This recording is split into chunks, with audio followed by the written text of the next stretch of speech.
deuxième film de la semaine qui s'appelle Les deux papes ou The Two Popes en anglais.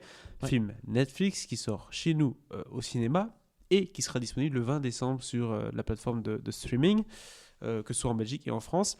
C'est un film réalisé par Fernando Meirelles. Et Oui. si vous savez ce qu'est la Cité des Dieux, Ah oui. vous connaissez Fernando. Cidade de Deus. Film formidable. Grand film. Oui, c'est ça. Et ce qui, du coup, est assez étonnant parce que là, les deux papes et la Cité des Dieux, on n'est pas du tout dans le même délire. Ah non, ça c'est sûr. Si ce n'est qu'on parle de cité, puisque là, il est question du Vatican. Pas du tout le même genre de cité non plus. Hein. 2 salles, 2 ambiances. Donc, les murs du Vatican sont impénétrables, c'est bien connu. Mais ce film nous emmène au cœur même de... Est-ce qu'on dit l'hémicycle pour le Vatican ? Ou je m'emballe un peu trop. Je sais pas pourquoi Bref. tu dis l'hémicycle, mais... Non, c'est parce que c'est bien, j'ai ressemble pas à un sorti de la hémicycle. rousse aujourd'hui, je suis parti là. Bim ! Ah ouais. Je vais essayer de placer des mots intelligents en 2020, c'est ma Ah résolution, oui. donc je me chauffe maintenant déjà. Et donc aujourd'hui, quand t'as tourné la route, t'es tombé sur hémicycle. L'hémicycle, et que donc tu j'essaie dis, de le il faudrait que je placer, et place. j'ai un pari Ouais. avec des copains, et c'est 50 € si j'arrive à placer des mots. Ah merde. J'ai placé 3 fois Mastercard depuis le début de l'épisode. D'accord. Donc, derrière les murs du Vatican, il y a un peu une lutte qui se passe entre 2 personnes. Ces 2 personnes sont qui ? Oui, enfin... Il n'y a pas vraiment de lutte. Oui, mais il y a un problème. Non. En dehors du Vatican aussi, surtout. Oui, oui mais... Disons que ça se passe pas super bien. Non, La mais- religion chrétienne est un peu mise à mal. Oui, la religion catholique Catholique, a eu pardon. a eu quelques problèmes liés à la pédophilie, mais Notamment. alors il faut remettre un peu les choses dans leur Oui, contexte oui, parce oui, que oui, voilà. hein, En quelle année sommes-nous ? 2012 plus ou moins. Enfin, il l'a annoncé en 2013, mais je sais pas si tu te souviens, le cardinal Joseph Ratzinger, Benoît XVI, est-ce qu'on dit ça ? Non, il n'a pas abdiqué. Il a Non. remis son mandat de pape. On va dire ça comme ça. Chose, Il a démissionné, quoi, en fait. Il a démissionné. Un peu comme Albert II. Ouais, il a acheté la toge et hop, et le petit J'en chapeau. ai ras Et le cul, moi, il a de fait cette hop, histoire de dire Rabemousse. Non, j'en ai les, eu. petits- les Voilà. les petites chaussures rouges et tout le bazar. Terminé. Merci de Moi j'arrête, Oui. j'allais me taper dans un monastère, où il est toujours d'ailleurs. Hein. Il est toujours en ermite, je ne sais pas où. Quelque part. Soit il Bref. n'est plus pape. Il n'est plus pape. Ce qui n'était pas un précédent, parce qu'il y avait déjà eu un pape au XVe siècle qui avait aussi fait de même.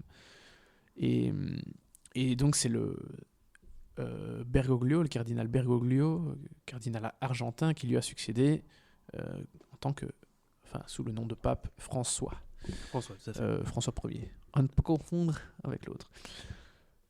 Donc le film s'appelle The Two Popes parce qu'il y a encore actuellement, aujourd'hui, 2 papes qui sont en vie, techniquement. Voilà. En fait, ce que le film raconte, c'est qu'au moment où Ratzinger a été choisi comme pape, donc Benoît XVI, c'est qu'il y a il y a un autre cardinal, Bergoglio en l'occurrence, qui avait déjà récolté pas mal de voix à ce moment-là, une dizaine, c'est pas énorme, hein, parce qu'il fallait que il fallait un minimum de 70 et quelques 77 votes C'est des autres cardinaux, mais un voilà. candidat montant. Mais un cardinal latino-américain, un cardinal de l'hémisphère sud avec autant de votes, 10 hein, ou 12, je sais plus, mais c'est pas énorme. C'était du jamais vu. Voilà. Et donc, Ratzinger avait déjà senti qu'il se passait quelque chose de ce côté-là. Le changement, c'est maintenant, quoi. Et d'ailleurs, pendant tout son mandat, si je puis dire, Bergoglio a toujours été un des fervents contradicteurs de la papauté de Benoît XVI. L'opposition. Voilà. Donc, il a toujours été très critique envers la papauté de Benoît XVI, qui était un pape très conservateur. Classique, oui. Ouais. Appelé à tort le nazi parce qu'il était dans les jeunesses hitlériennes, etc. Mais bon, c'est pas comme si à l'époque on te laissait le choix entre le Club Med ou les jeunesses hitlériennes. Non, t'allais là. Et si un tu poids, c'est disais tout, non, hein. je ne veux pas, comment te dire ? D'ailleurs, il était. Du coup, après le film, j'ai été un peu relire les histoires de chacun et ni l'un ni l'autre n'a eu une vie facile. Hein, on va pas se mentir. Non. Pour devenir pape. Ouais. Et bref, tout ça pour dire qu'un jour, Ratzinger annonce à Bergoglio, qui venait à Rome, qu'il compte, dans les mois qui suivent, arrêter, démissionner et remettre son mandat de pape. Bergoglio, qui venait lui-même annoncer le fait qu'il voulait ne plus être cardinal, redevenir prêtre tout simplement, etc. Et donc s'ensuit des longues discussions. Deux mecs qui en ont plein les pattes, quoi, en fait. C'est pas exactement ça, mais il y en a un qui en a marre, et l'autre, en fait, il voulait plus le faire sous ces conditions-là. Donc, Ok. donc voilà. Il est blasé. Et donc en fait, c'est un film où ça parle énormément, parce que c'est des conversations entre deux personnes. Conversation que j'ai trouvée absolument passionnante, je vais pas m'en cacher. Disons-le tout de suite, c'est Anthony Hopkins et Jonathan Pryce Ouais. qui jouent ces deux personnes. Donc, Les vrais sosies officiels de Joseph Ratzinger je ne sais pas, mais et Bergoglio. en tout cas, ça aide à donner un discours passionnant. Parce que Il y a des mèmes sur Internet de Jonathan Pryce avec à côté des photos de du pape François, parce que tellement ils se ressemblent. Donc oui, je pense que c'était les deux C'est meilleurs ironique comédiens. ou c'est vrai? Non, c'est vrai, il y a des mèmes. je sais pas, Non, vraiment, ils se ressemblent très j'avoue fort. que j'ai pas tilté. Ils se ressemblent très fort. Donc le film, globalement, montre un peu ces coulisses entre pourquoi l'un veut arrêter, pourquoi l'autre. Mais il y a des discussions un peu préliminaires d'abord, parce que Ratzinger annonce pas comme ça, Benoît XVI annonce pas comme ça qu'il veut arrêter, en fait. Donc c'est des discussions qui ont lieu sur plusieurs jours, Ouais. où ils essayent un peu de se sentir, voilà, tu De se vois. convaincre de certaines choses aussi, sans doute, oui. Peut-être. Parce que ils ont en fait, c'est deux visions diamétralement opposées de la religion, et surtout de ce qu'est l'Église.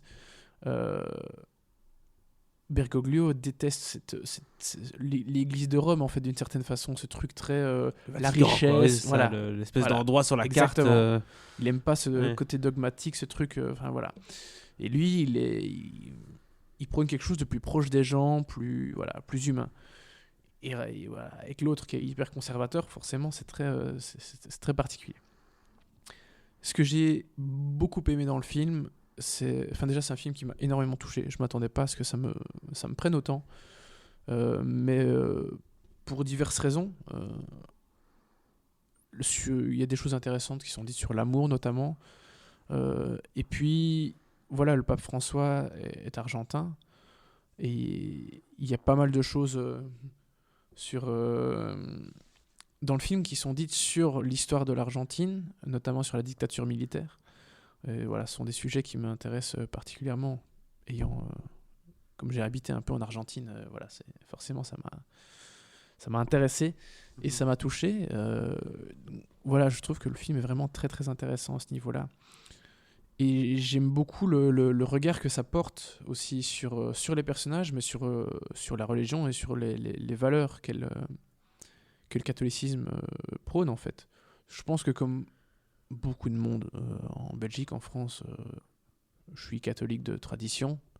Je me suis clairement désintéressé de la religion depuis longtemps. Je le suis toujours d'une certaine façon, mais quoi que t'en fasses, il y a quand même des valeurs qui restent au final. Et, Oui, clairement. et ces deux personnages que tout oppose véhiculent quand même des valeurs que je pense sont importantes. Et donc rien que pour ça, en fait, je trouve que le film vise assez juste. Voilà. Écoutez, c'est une manière de parler de religion, de ce que ça signifie aujourd'hui dans le monde actuel, des défis de la religion aussi. Donc c'est un film assez passionnant. Nous-mêmes, on se pose des questions. Ouais. Souvent sur l'Église, on se dit, bon, quel est encore le rôle de l'Église? On voit les églises qui se transforment en hôtels maintenant à Bruxelles. On se dit, est-ce que tout ça c'est fini? Est-ce que ça vaut encore la peine? Ouais. Et donc avoir un film avec deux personnes aussi haut placées, qui se posent les mêmes questions, mais différemment sans doute, parce qu'eux doivent représenter l'Église auprès d'un milliard de personnes, même plus. Donc il y a tout un délire aussi presque politique, j'ai envie de dire. Clairement. Et donc il y a ce côté... C'est très politique. Ce côté en film politique avec deux personnages qui ne sont pas des politiciens, mais qui pourraient l'être. Enfin, c'est assez spécial, je trouve, comme concept. Ouais. Et avec un réalisateur aussi intelligent que Meirelles, ça peut donner quelque chose d'assez... assez sexy. Ça donne du très bon. Et dernière chose que je trouve très intéressante dans le film, c'est... En fait, ça parle d'événements qui ont lieu il y a 5-6 ans. Oui. Plus tous les flashbacks sur la jeunesse de Bergoglio, sa jeunesse en Argentine, sa position durant la dictature militaire, qui n'a pas été facile. Et il y a énormément de personnes en Argentine qui ne l'aiment pas à cause de la position qu'il a eue durant la dictature, qui n'était pas pour le pouvoir, mais il a été peut-être un peu trop conciliant avec le pouvoir, avec la junte militaire qui était au pouvoir. Donc pour ça, il y a beaucoup de monde qui le déteste. Et mais voilà, comme je disais, cette transition de pape a eu lieu début 2013, donc ce n'est jamais qu'il y a 6 ans. C'est quelque chose de très récent et qui nous parle, parce que je pense qu'on se souvient tous, même si on s'en fout de la religion, on se souvient tous que Benoît XVI est parti, a laissé sa place à François. Enfin, a laissé sa place. François a dû être élu. Il n'a pas été choisi comme ça. C'est ça. Il y a quand même des règles. Mais du coup, je trouve qu'il y a un côté très, très moderne, parce que même au-delà du fait que ce soit des événements récents, il y a au niveau du discours quelque chose qui résonne encore aujourd'hui, je pense. Donc voilà, c'est pas du tout un film qui fait très daté, qui fait forcément parce que c'est un film de cette année, mais qui a un discours qui aurait pu être aussi daté, alors que je pense qu'on a beaucoup l'image d'une église qui n'est plus en phase avec son époque. C'est exactement ce que pense aussi Bergoglio quand il est cardinal. Donc voilà, je pense qu'il y a des choses qui peuvent parler à tout le monde, même qu'on aime ou qu'on n'aime pas la religion. Et en plus, il y a des passages très drôles, forcément, avec cette dichotomie et ces avis diamétralement opposés entre les deux. Franchement, il y a des choses assez chouettes. Voilà. Donc, Combien ? bonne surprise. Un bon 2 étoiles, parce que c'est pas un grand film incroyable qui va marquer éternellement les gens. Mais voilà, personnellement, ça m'a beaucoup touché. J'ai versé des larmes plusieurs fois. Carrément. Mais bon, après, voilà, je me sens très proche de certaines choses que le sujets, film comme tu l'as évoque. dit. Donc voilà, je pense que tout le monde ne sera peut-être pas touché autant et de la même façon. Mais clairement, je pense que c'est quelque chose qui peut parler à tout le monde. Catholique, enfin croyant, non croyant, peu importe. Voilà. Donc si vous avez l'occasion de le voir en salle, n'hésitez pas. Et sinon, Netflix. Et 2 étoiles. 2 étoiles, c'est ça. 2 étoiles pour The Two Popes.